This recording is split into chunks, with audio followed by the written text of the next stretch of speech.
Hello, and welcome into the CHGO White Sox podcast. And welcome into our West Loop studios and Studio A.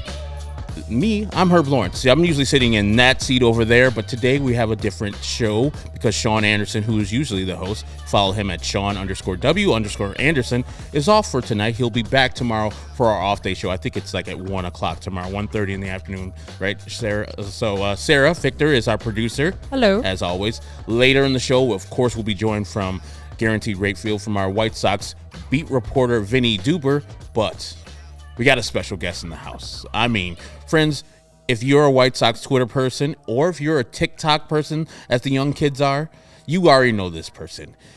Contributor at Sports Mockery, like I said, host and creator of Southside Behavior. Her name is Missy Carroll on Twitter, at Missy Carroll. We call her Missy Carroll. Missy, how are you doing? And thank you for joining us here at the CHGO White Sox podcast. Yeah, thank you for having me. I'm doing great. I'm having a good time. I'm just thankful you guys have me on. This is awesome.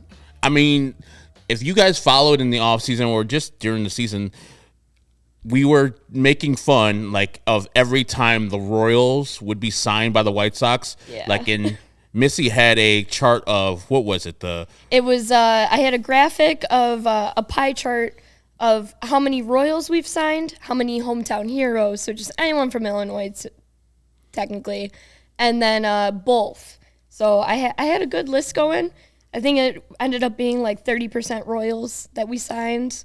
Yes. One hometown hero and Royal, Nicky Lopez, which we love. So. Yeah, that's our guy. That's our guy. And if you tuned in and you've seen this show, you know that we're going to talk about the game a very little.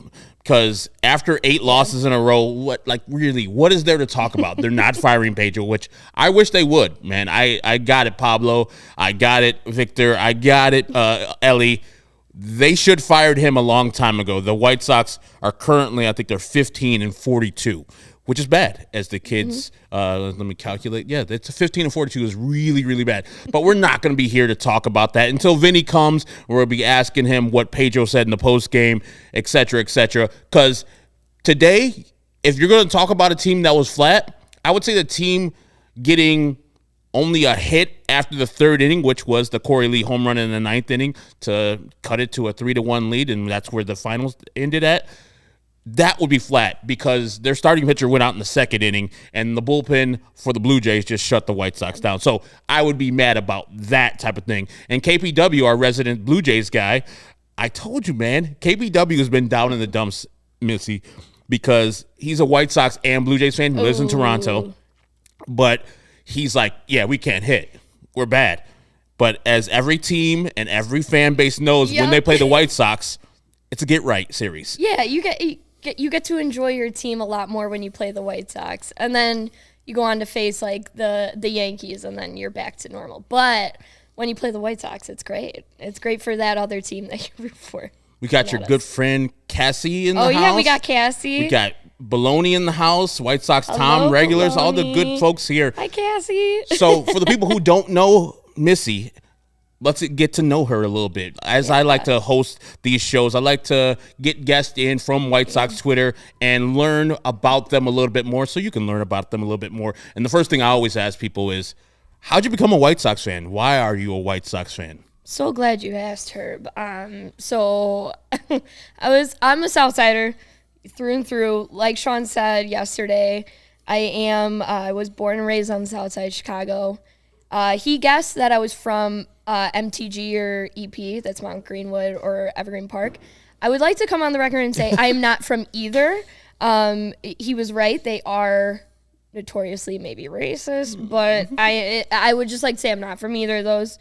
I don't really tell where I'm from on the South Side, just because my parents still live there, and I just don't like to. People are crazy, and I have a lot of followers on TikTok, so I leave it at that. But I am Southside through and through. I went to Macaulay, so he was right about that. But basically, I just grew up loving the White Sox. My dad is really the biggest reason I got into the White Sox or continued my whole life. When you have 4 kids in a family, mom and dad, the White Sox are the easiest sporting event to go to growing up, cheap, which is great. I don't think there's anything wrong with a cheap baseball game. And we would sit in left field behind bullpen. I would always go watch when I was little. I'd go down to the bullpen and see them all game. And actually one game when I was 9, I went down there and my parents were like, all right, it's 8th inning, come up, like you get some food or whatever. And someone was like, oh no, look. And Octavio Dotel actually was there and he waved me back and was like, I see you were watching, and gave me a ball, signed it. He ended up blowing the game for us. So that's kind of the epitome of my White Sox fandom, is that I'm very sentimental. And they're so, I love them with all my heart, but then they just like ruined me at the end of the day. But still, that, you know, that always hit my heart. My dad, huge White Sox fan. You know, he was telling me like stories from growing up. He said they would go to Old Comiskey and he would go with his friends. And he said one time the bathroom lines were so bad back in the day that he went into the men's bathroom and saw a group of just 5 girls huddled around a stall, and they cleared the way, and his sister was standing right there, and he's like, and she goes, what are you doing here? And he's like, what am I doing here? What are you doing in the girls' guys' bathroom? So like just a long history of just fun at the ballpark and so many good memories growing up, things he's passed down. It's a very sentimental thing for me. So if you're going to ask me why I'm still a White Sox fan, that's why.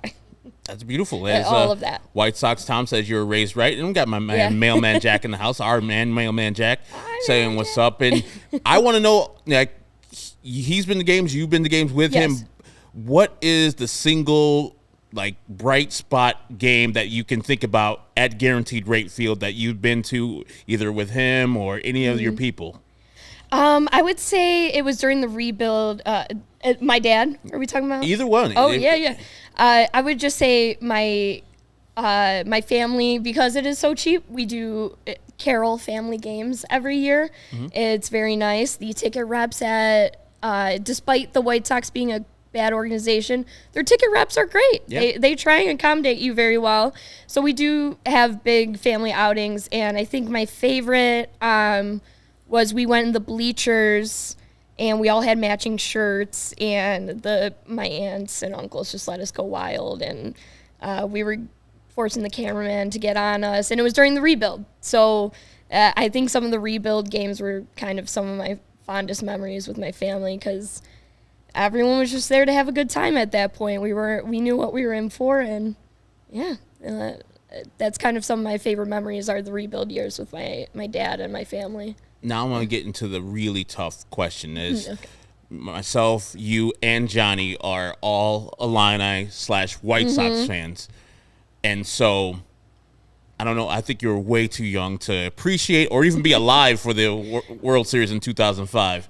Yeah. So, which would you rather have? It's either or. Yes. An Illini national championship, whether it's football or basketball, or to see the White Sox win the World Series. Which would be more thrilling for Missy Carroll?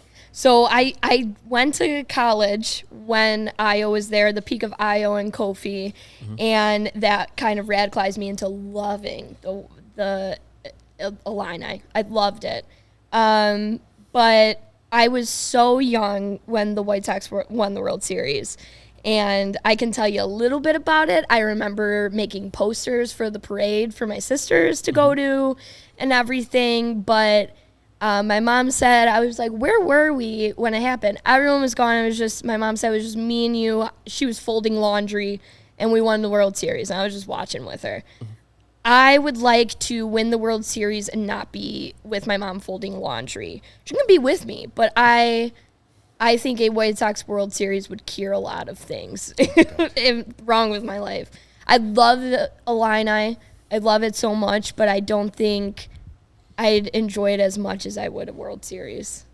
Yeah. I think I'm the opposite, just because I've seen the White Sox World Series and it was fantastic. But don't make that, like, I would definitely love to see another White Sox playoff game, let alone a World Series victory. So, I think I would go the other way with the Illini probably I'm more of a Illini basketball than football fan, but I'm right there with you, man. It would be so great if the Illini were to win. I mean, that one year in 2005, the Illini were in the championship game versus North Carolina, and then the White Sox won the World Series that same year, October 26th, 2005. I still remember that day. I'll never forget it. It's one of the best days of my life.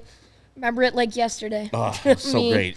And it'll be 20 years next year. Oh, no. 20 years. I'm sure they'll have all the people back out there to guarantee rate to celebrate all year long next year. Oh, my God. Before we get to the break and before we get to more things, this weekend, it's some exciting things for White Sox fans out there. I will not be able to go, but I went a couple years ago when it was the 108 and Sox Machine had a tailgate at Miller Park at the time. Fantastic time. I mean, White Sox Twitter shows up. White Sox fans show up. No matter how bad this team is, going to the game, no matter where you go, I've gone with them to San Francisco. I went Cincinnati last year. I think they're going to Kansas City later this year. But now, with the folks at from Southside Bums, the Whiskey at the Comiskey people, I've got Johnny in the back over there. They're hosting, with the other two entities, a tailgate up there at American Family Field in Milwaukee. You're looking forward to it. And what is the first thing you're going to get into? Is it the beer? Is it the brats? Is it the whiskey? What are you going to get into? Me? Probably gonna eat. They always say liquor before beer, you're in the clear. I would just like to crack a beer as soon as I get in Milwaukee. I feel like that when you step into Wisconsin, it's a great time to just crack a beer. Probably no whiskey. Hot dogs, anyone's open to a $1 hot dog eating contest, I might be game, depending on what I eat that day. But beer, going for it, straight, yeah. I want to enjoy my time with my fellow Cubs haters in Milwaukee. Ooh, and speaking of, the Milwaukee Brewers are just going to feast on Chicago this week. I think they beat the Cubs today, right? It was 6-10. Cubs lost. Is that a sweep or Cubs got one of those games? Series win. Okay. They won yesterday. Yeah. So this week they've beaten the Cubs 2 out of 3, and now they get to play the White Sox this weekend. Whew, I think there's one more game versus the Cubs tomorrow too. So Milwaukee can be owned in Chicago for this whole baseball week. So if you guys are out there thinking about a thing to do to see actual good, fun, clean baseball, the Brewers are there for you up there 90 miles away from here. And this Saturday, the folks in the 108 Sox Machine and the Southside Bums have a tailgate. Go to those websites and see what they're doing, where they're doing, what type of stuff they might still need to go up there and have a great tailgate. But we're here with Missy Carroll at Missy Carroll on the Twitters. And if you're on the Instagram or the TikTok, Southside Behavior, you can follow her there with that venture. Whatever started you on Southside Behavior, because it's a thing on TikTok. It's a real big ass thing. It's got almost 15,000 people following you. Yes, and what's funny between us two is it started at University of Illinois. So I did follow the Southside pipeline. I went to Catholic high school. I went to University of Illinois. And so I went there.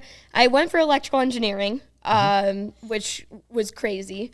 And in the pandemic, I started making, well, not even the pandemic before, I started making TikTok videos, not even about the White Sox, just about my life and my fun hijinks in college. And when the pandemic hit, all the stuff I did in quarantine, I grew up to almost 750,000 followers personally. And that made me want to be more creative. I felt like I wanted to pursue social media because it allowed me to be more creative in what I do. And when I went back to school, I ended up going for advertising. One of the courses was a sports fandom class. You had to you had to run a fan account of some sort of team. I, of course, chose the White Sox, called it Southside Behavior. So technically, it was a class project all along, but it evolved into way more. I aced the class. My professor loved it. And it started on TikTok. I grew it from there over the next year, and then someone led me to Twitter and led me here. So it ended up starting out as a project, and now it's just my life. It's my I always call it like my baby. It's my brand. And now I'm very fortunate to have joined Sports Mockery and being kind of the entertainment for them, for the White Sox side of things. And speaking of your brand, you had a viral tweet that went off in April. Let's see that on the screen, Sarah. This tweet right here. Tell the folks what went into this tweet, because on the TV broadcast, John Schriffen saw this tweet, and this tweet has been seen by 2 million people since it's been tweeted out. You and this gentleman who was at the Minnesota Twins game have since talked and sparked up a friendship. Yeah, we're friends now. I said my whole thing is I just want to be his friend. I didn't want to bother him. I didn't want, people are like, just let him be alone. He looks like he's having fun. I'm like, I want to be alone, but I just want to hear. Well, I just want to hear his stories. He looks like just such a kind man. And, I saw that. I was like, hold on, pause that, go back. This is the most heartwarming thing I've seen it's so pure baseball. Just listening to it on your headphones, big bag of peanuts, a nice cooler. It was just like the epitome of what I want my retirement to look like. And I just posted being like, I want to be this guy's friend. Yeah, and he's a Sox fan in Minnesota, so I was like, he's enjoying his life because Sox are finally in town or something. And I posted it, and Schriffen mentioned it briefly and was like, yeah, someone said that. And then I tweeted back at him during the game. I was like, that was me. And then he clarified and was like, well, actually, her name is Missy. And then they got back on him. Jeff is his name.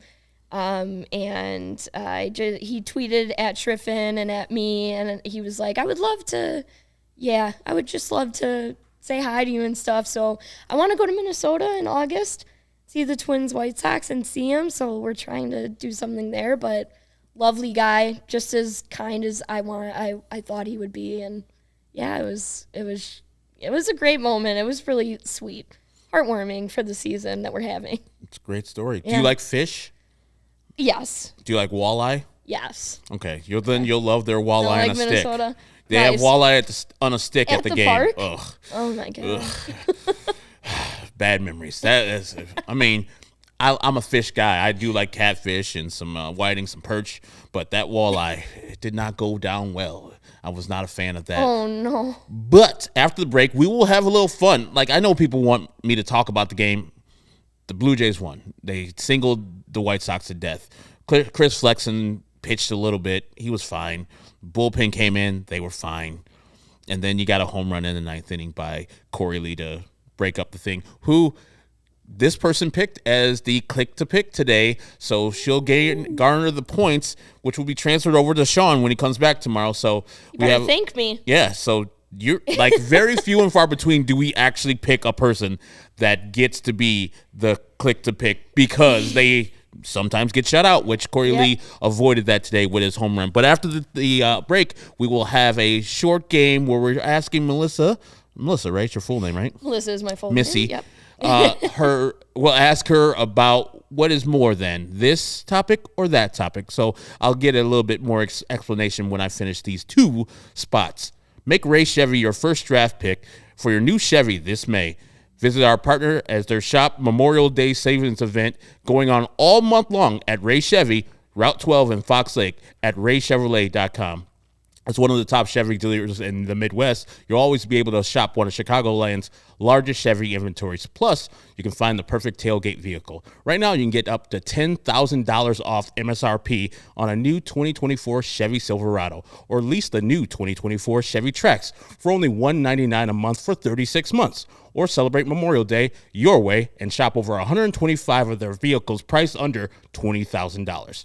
And if you ever heard of Ray Chevrolet, then you know that they have the Ray Price Promise. They're guaranteed to make your next vehicle more affordable than ever, with no price changing, no add-ons, no hidden fees, ever. That means the incredible prices we're talking about now, you can expect to see at the very same Ray Chevy in-store or online. Shop the Memorial Day Savings Sales event all month long visiting Ray Chevy in Fox Lake or raychevrolet.com. They've been serving the community since 1963. Together, let's drive. And the second read, while you're up there in Wisconsin, you can have some delicious beer from our friends at Line & Kugel, because nothing says summer to me other than that summer shandy you see right in front of you. You can go and get yourself a original lager up there in Wisconsin, which I was up in Milwaukee in April. I stopped by the Brat Stop or the Mars Cheese Castle on the way back. Got me some original. Got a light lager. You can get yourself a Lakeside Cherry. You can get yourself a Juicy Peach, a Berry Weiss, Northwoods Amber, Dark Lager, or Honey Weiss, which is made with real Wisconsin honey, so you know that it's good. And if you've ever tried any of the Leinenkugel beers, you know that they bring the flavor for whatever event that you are celebrating. For over 150 years, Leinenkugel has the combined German brewing traditions with Wisconsin innovation, which you'll see this weekend. For the first time, right? Your first time up in Milwaukee Stadium? I've been to Wisconsin many times. But just Milwaukee, I'm ready, Leinenkugel. This is the good land. Yes, finally. You don't have to just pick one. Leinenkugel's popular variety packs come with 4 favorites for you to try and enjoy. Flavor life's simple moments with Leinenkugels, the official craft beer of Chicago White Sox. Go to Leine.com/CHGO to find delivery options near you. That's LEINIE.com/CHGO, or pick up Leinenkugels pretty much anywhere that they sell beer. Leinenkugels, flavor the moment, celebrate responsibly. The Jacob Leinenkugel Brewing Company, Chippewa Falls. Yes. Mercy, I'll tell you what. All right, this is a game I called more than or less than. It's kind of like our prize picks. You know, with prize picks, you pick 2 or more than or less than, and you win some money. You won't win any money here, Missy. But what am I doing here? Sorry about that. You can just answer these questions that make White Sox fans kind of sad about the season. And maybe you will get the questions right because you get the context clues of where I'm going for. Yeah, I feel like I might. All right. This is the 2024 White Sox. Okay. 2024 White Sox home attendance average per game is more than or less than the population of the city of Palos Hills. Definitely less. Palos Hills?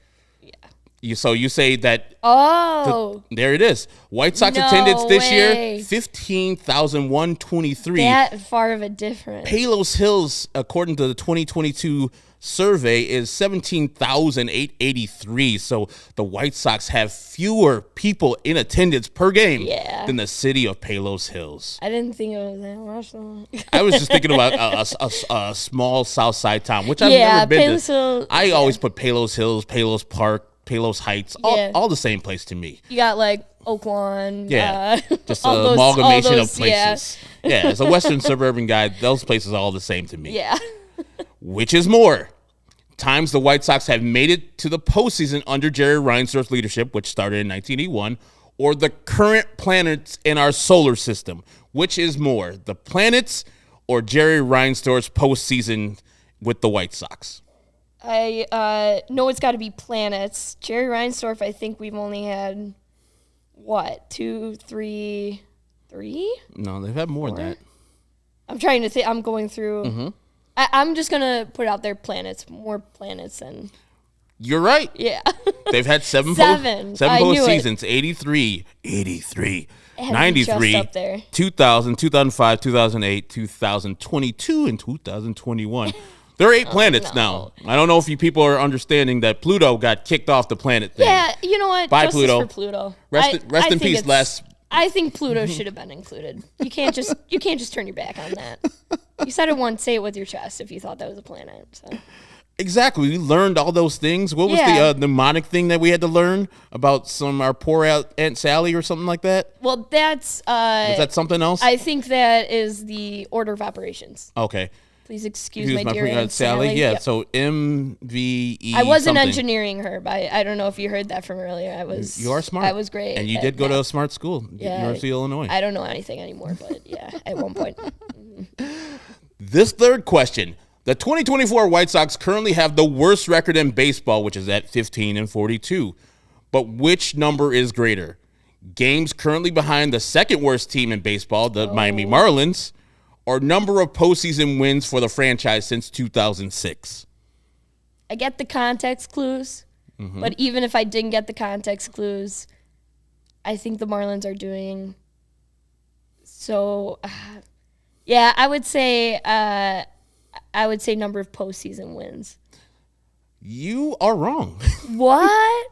Oh, 4.5. Oh, okay. Well, Okay. it's actually updated. The White Sox, since they lost today's game, are 5 games behind the Marlins, but they've only won 3 games in the postseason. 1 game 2006, each yeah. of the series they've played in the 2008 1 game, 2020 1 game, or 2020 and 21 1 game. So it is very sad that this White Sox team has been going. Like, you're pretty much a good portion of your life, the White Sox have been bad. I've been in rebuild my whole life. Why people are always like, this is infuriating. I'm like, I've never known them to be good. I'm not going to lie to you. When they were great in 2021, that was my Super Bowl for me. This one, I think you might get this one. Okay. Since the White Sox just finished playing Canada's favorite baseball team, the only baseball team in Canada, which is more, White Sox all-time postseason appearances, since they played 124 seasons, I believe, or provinces in Canada. I would say postseason appearances because I think they're. I don't take time out of my day to learn about Canada or my life. I think Canada has like maybe 5 or 6.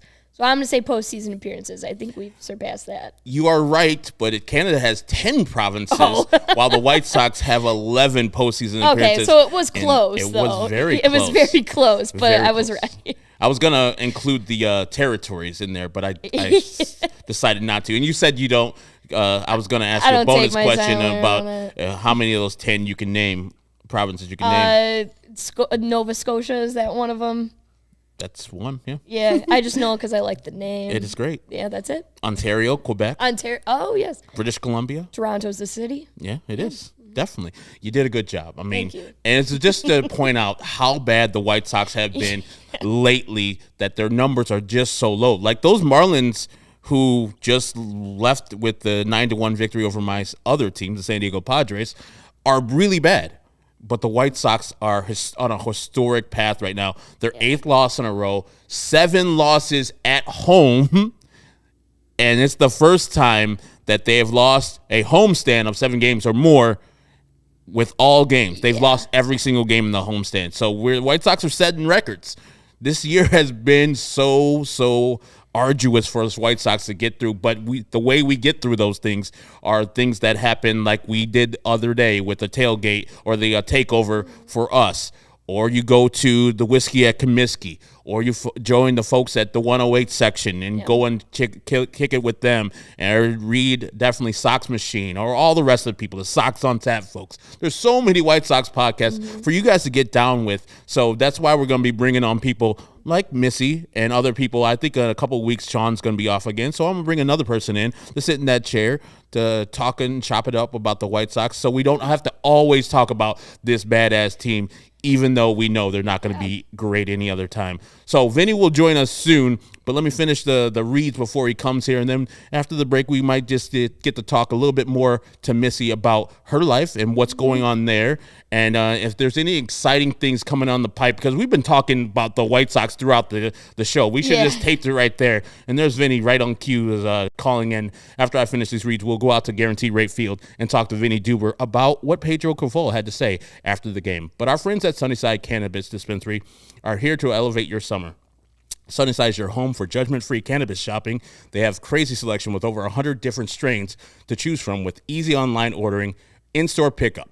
Whether you're in Illinois, Sunnyside, if you're in Illinois, Sunnyside is the location for you. You have spots down south in Champaign, where Missy was at, as far north as South Beloit.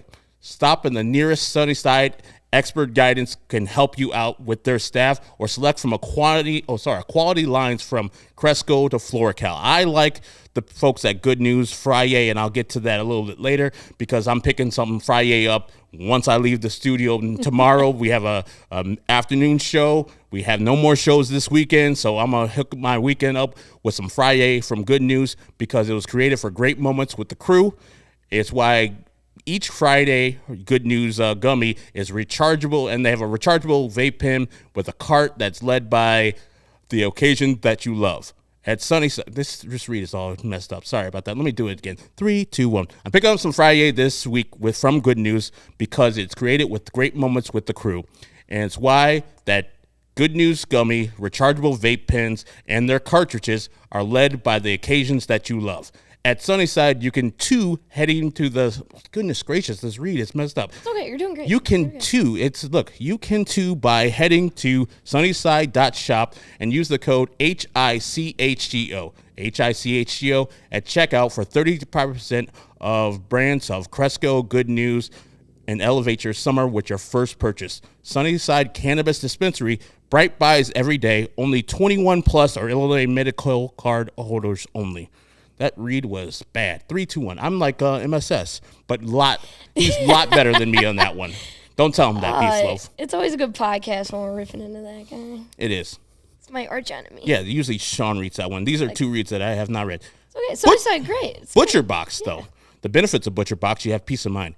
Easily find high-quality meat and seafood that you can trust. 100% grass-fed beef, free-range organic chicken, park-raised, crate-free, and wild-caught seafood.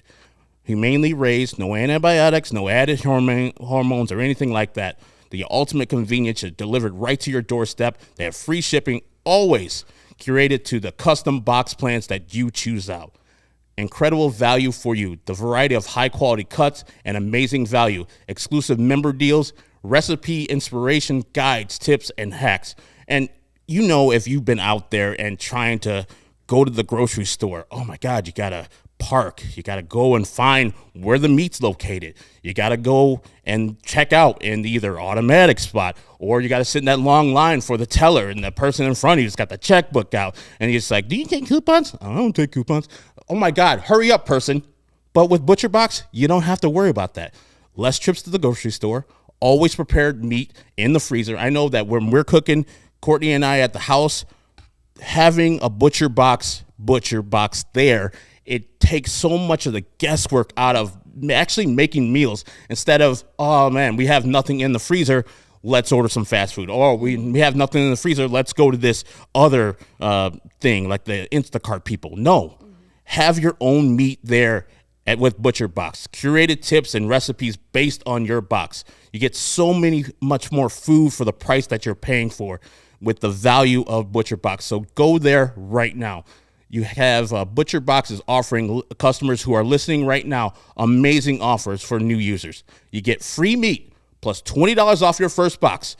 Join today using the link butcherbox.com/CHGO and use the code CHGO to receive this exclusive offer today before the time runs out.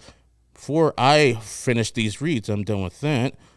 Let's see, I got some more messages. Sorry about that. Let's go out to Vinnie Duber. He's out at Guarantee Rate Field. How you doing, Vinnie Duber? How was that White Sox game? Was it quick enough for you? It could have been a little quicker. Let's be honest. I'm getting greedy with the pitch clock era, but I mean seriously, like 3 years ago, I'd be like, oh, this was a breeze, but now it's like, come on, man. Yeah, I do like the pitch clock now. It's much more convenient.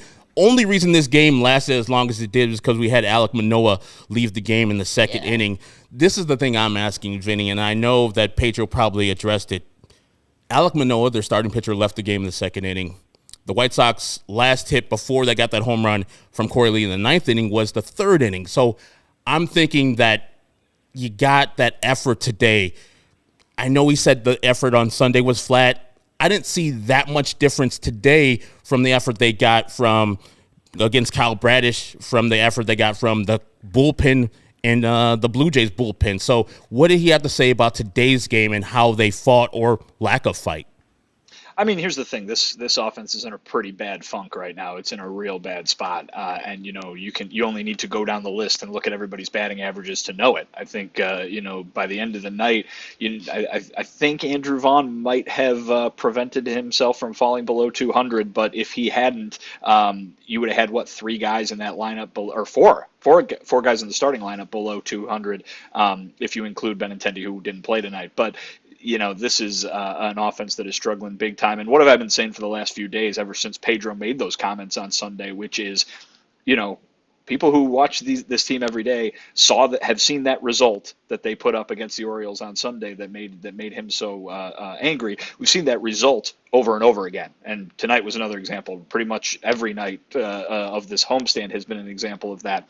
but he's looking at some stuff that is very specific to what he can see in the dugout. He is looking for things that don't show up in the box score necessarily. That's the kind of thing that made him mad on Sunday, even though absolutely worth acknowledging that that result from a production standpoint has happened over and over again, happened on Sunday, and has happened since Sunday, including tonight. So the combination of him not seeing that on that specific day, Sunday, plus the fact that this offense is just not doing much of anything right now, creates the appearance, perhaps, that they are having those problems on a nightly basis. And from the swinging the bat standpoint, they are. But the efforts seem to be a singular thing that he was worried about in that game on Sunday. But certainly the bats have not picked it up since.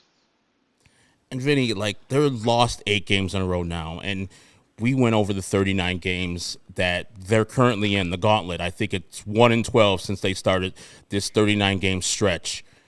And the tweet that you sent out, I believe it was just like, this would be the first time in team history that the White Sox of 7 games or more didn't win a game on a homestand. That is just unbelievable that it took this long, 124 years of playing baseball, for them to get this low. Like, did Pedro or any of the players speak to that in particular? Because that is embarrassing to not win a home game on a homestand. Yeah, I mean, I don't think they much care at this point whether the game is at home or on the road. They want to win, period, to avoid this losing streak and having this season get worse than it already is. But asked specifically about that mark and that unfortunate distinction of the first ever 7-game homestand in which the White Sox didn't win a game, Pedro said he's not focusing on that. He doesn't care about that number, right? He wants to win the next game. He's focusing on the next game. And, I think that while that becomes very tiresome very quick for a lot of people to hear out there, it might be the only way that they can keep this thing from overwhelming them, right? I mean, we talked to Paul DeYoung after the game too, and his message basically on, like, how do you keep this from just ruining your life and making it this horrible weight on your shoulders every single day. And he's like, you got to look forward. You can't be worrying about what the past is. He said he's had that happen to him before in his career, where things are not going well either for him personally or for the team, and he makes the mistake of taking that energy and that emotion out onto the field, and it does nothing for him but hurts him in terms of what he's able to do out there. So while we have the luxury, because we're not the ones winning and losing the games, right? While we have the luxury of looking at things with a big picture and saying, boy, this does not look good, and we can sit and focus on the fact that it does not look good, if they do that, they're going to make it worse. And at least that's what their mindset is. And they don't want it to get worse, even though it seems to be getting worse on a daily basis. The only way that they think they're going to prevent it from getting even worse is to try and box all this stuff out of their mind when they go out there to play. And the thing is, too, Vinny, I've been to games where the White Sox as a team that year aren't good, but the vibes are good. Like, inside the stadium, it feels good. Like, on Monday, I don't think any of us were necessarily looking at the gameplay. It was a 5-1 victory by the Toronto Blue Jays, but I think we all enjoyed each other's company.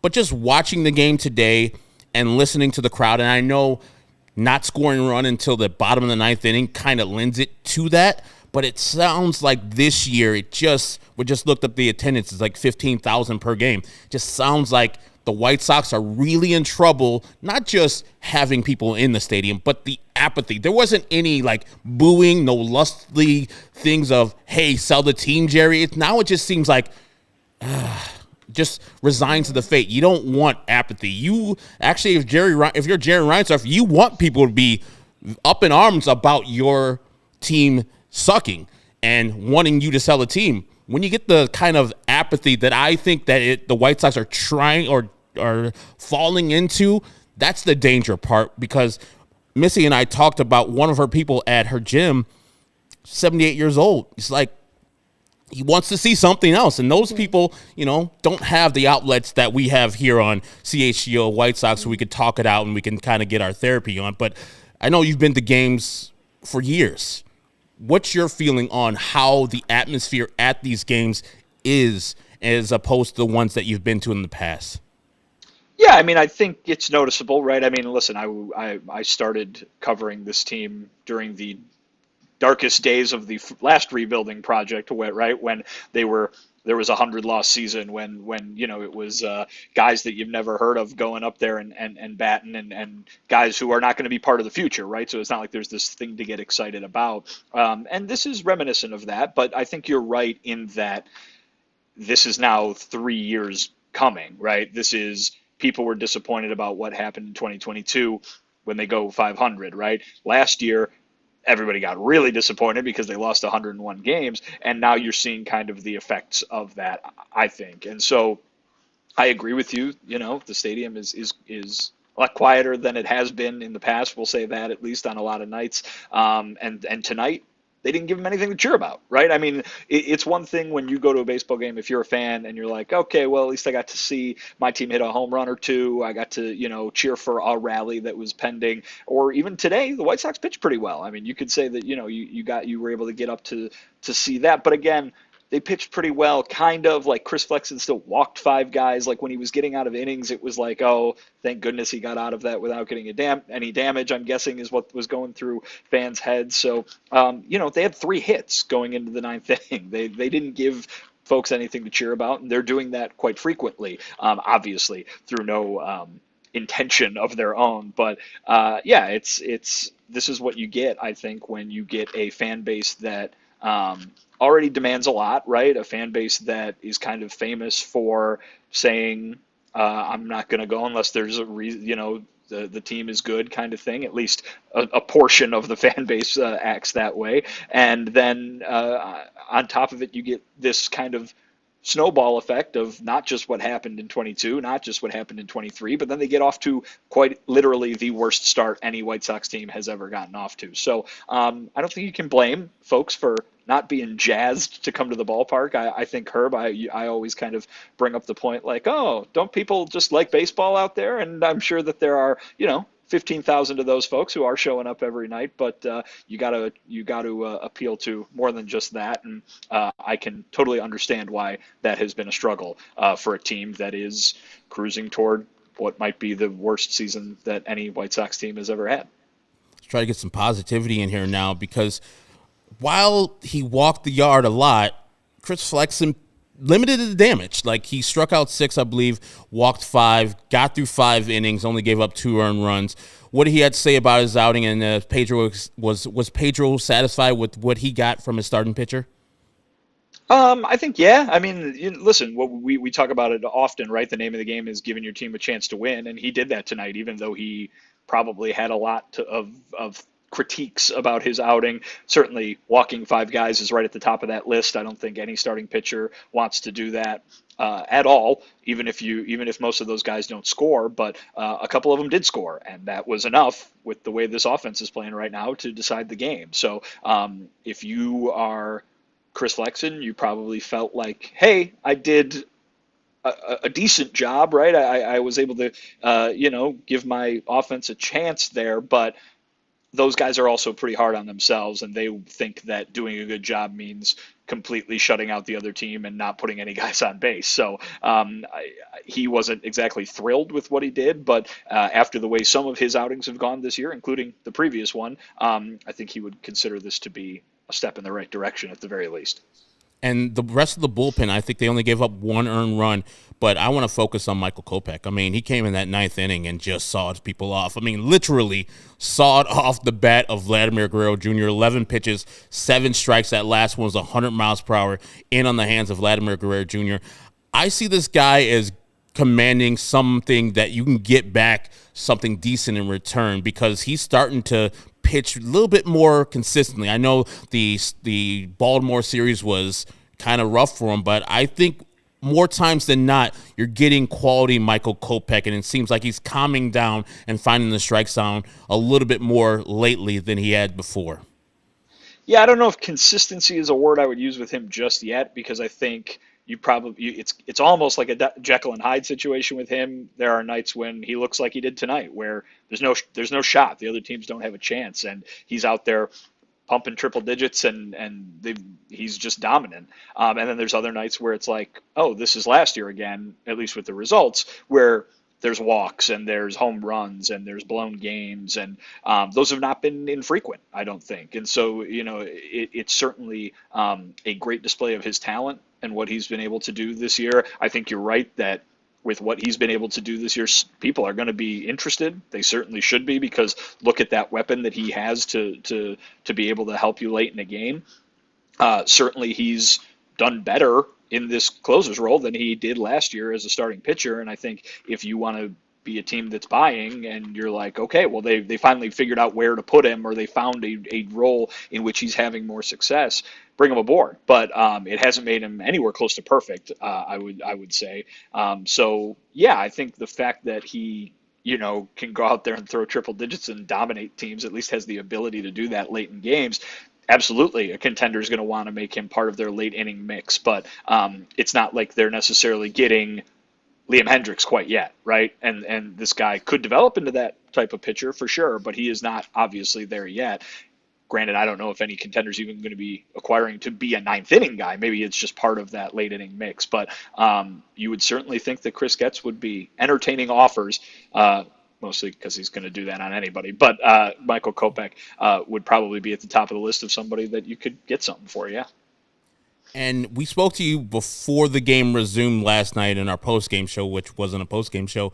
But in the interim, weirdness ensued where Garrett Crochet got kicked out of that game. Like, he wasn't even pitching that day. Like, did we get a definitive reason why Garrett Crochet got kicked out of a game that he wasn't pitching in that was in a rain delay? Not necessarily, but you could tell that he was unhappy with the fact that the game hadn't been called. If you looked at the cameras that NBC Sports Chicago caught him yelling at the umpires, he's gesturing toward the tarp. And, obviously the rain is coming down. John Brebbia had to go out there again. The rain man, John Brebbia, had to go out there again in the pouring rain and pitch. And then after the inning's over, then they're going to go ahead and call the game, kind of thing. So I think Crochet was probably just letting the umpires know his thoughts on the weather. Obviously, we're all weather people, right? With the smartphone and the forecast, we can all see what's happening. Chief meteorologist Garrett Crochet may be stepping up and sharing some of his thoughts on the forecast with last night's umpiring crew. Yeah, I mean, since Tom Skilling has retired, I think we've all trying to take his job over, like you said, with the weather apps. Like, oh, it's not even raining around here. It's only 30% chance. But I'm going to get to that question right there, Mailman Jack. He wants to know, how's your adorable nephew doing? I think my sister's actually watching. I was supposed to go over there and babysit. Declan's great. Declan's the cutest baby ever. He's a month old today. That's a smooth-ass name, too. It's Declan. Very Irish. Very Irish baby. Have any other news, notes, nuggets at the ballpark that the folks should know about before we bounce out? I don't know about news, notes, or nuggets. Let's see. Pre-game, I did ask Pedro Grifol about, specifically about Benintendi, Vaughn, the Andrews, not really getting it done, obviously, and those batting averages are below 200 and have been now for 2 months. You've seen a lot of jockeying around in the batting order with those guys to try and get them going. You've seen, like you did tonight, them get days off, right? Andrew Benintendi's out of the lineup. I don't think when Andrew Benintendi signed, we thought he'd be getting this many days off, right? Obviously, that is a direct result of the numbers that he's putting up. I mean, hell, he didn't get this many days off last year, and he was injured. So I asked, is there something more drastic that you can do to get these guys going? And Pedro basically said, not really. He's you can kind of read between the lines of what I was asking there. I was, seeing as maybe a absence from this team, whether that be at the minor league level or whatever necessary for either of these guys. But he, again, kind of pointed to the same thing that he always does, particularly when he talks about Benintendi, which is he's been here, he's done this, and he said, I'm not going to let kind of 2 months of baseball kind of dictate what I know this guy can do in his career. The White Sox also just don't really have many other options. I mean, I understand the frustration over guys who aren't getting it done on a nightly basis, but who are you gonna put out there that's going to turn their fortunes around this dramatically, right? And so I think that these two guys who really are part of the future, for one of the few guys who are part of the future, Benintendi because of his contract, Vaughn because he's still a younger guy, who obviously has been part of the future for a while now, but these are guys who they want to see be able to turn things around so they don't have to go fill those positions on top of all the other positions that they have to fill here during this latest rebuilding project. So I think the idea is they're just going to try to get them to shake out of this slump, or their respective slumps, by keeping on with them and keep putting them in the lineup. I don't think we're going to get a Jose Abreu-esque demotion to rookie league like with Andrew Benintendi, like a lot of people, a lot of fans out there might want to see. Any question you can. I know I see Beefloaf asking. No, I think he's got it covered. How's your morale, Vinny? Is everything okay with you, morale-wise? You feeling good? You have to cover this team. You're around them all the time, so I'm just wondering if you're in good spirits still, or are you feeling down? Or... My morale is great. Like I say, I don't lose the games. I'm not up there striking out. I would if I was up there, but I'm not. So thank goodness for that. But I understand. I understand what people are saying, that it's not the most fun thing in the world to cover a team that might lose 110, 115, and maybe ask me again at the end of September, and I'll let you know how it all went down. Just doing a wellness check. That's about all I got. Vinny has the same spirit that I do. He keeps it positive. Yeah, that's all you got to do. I like it. I like the. I just Glass sometimes you gotta check full. in on them. I gotta check in on how you guys are doing. And since this is our last game playing Canada's baseball team, Vinny, I know that your answer is usually solid, but I'm going to ask you again, is Loverboy Canada's finest rock? Absolutely not. Who is Canada's finest rock? Rush? Well, probably. I think the band, of which 4/5 of the band is from Canada, so I'd probably go with that if they count, even though they're not entirely Canadian. But yeah, Rush, Neil Young. Band I love, newer band I love, called the Sheepdogs. Check them out. They're from Saskatoon, I think. The Guess Who are from Canada. So you got all sorts of good ones up there. I thought they were British. I don't know why. I'm probably the Who is British, right? The Who is from England. Yeah. England. Okay, that's why I mixed them up. Okay. Fozzie's not that great. HBIC. He's a big, huge Chris Jericho jerk. He's big and bad, but he can't play instruments. Tragically Hip, Kevin Kadick says, is the best Canadian band ever. But Loverboy trumps them all. Turn Me Loose? Come on now. What are we doing out here? Sum 41, great songs. Fat Lip is one good song. Other than that, no, they're good. They're bad. Anything else, Melissa? No, I'm good. Wish I hate that. If we're talking about Toronto artists, Drake, I wish we could have gotten this for Kendrick, but we failed him. That's what Nickelback? Is Nickelback from? Oh, yeah. Nickelback's from Canada? Yeah, of course White Sox Tom would have that idea that they're from Canada and they're the best band. They're not. They're not the best band in the house. Great, ironically. Everyone forgets about Bieber. What about that boy? Oh, Justin Bieber. I feel like he's like the most stereotypical. Yeah, though. right. He's the stereotypical one. He's one of the best boy pop stars. So I mean, I get it, but Vinny, I Bieber. Yeah, big Bieber guy. Come on.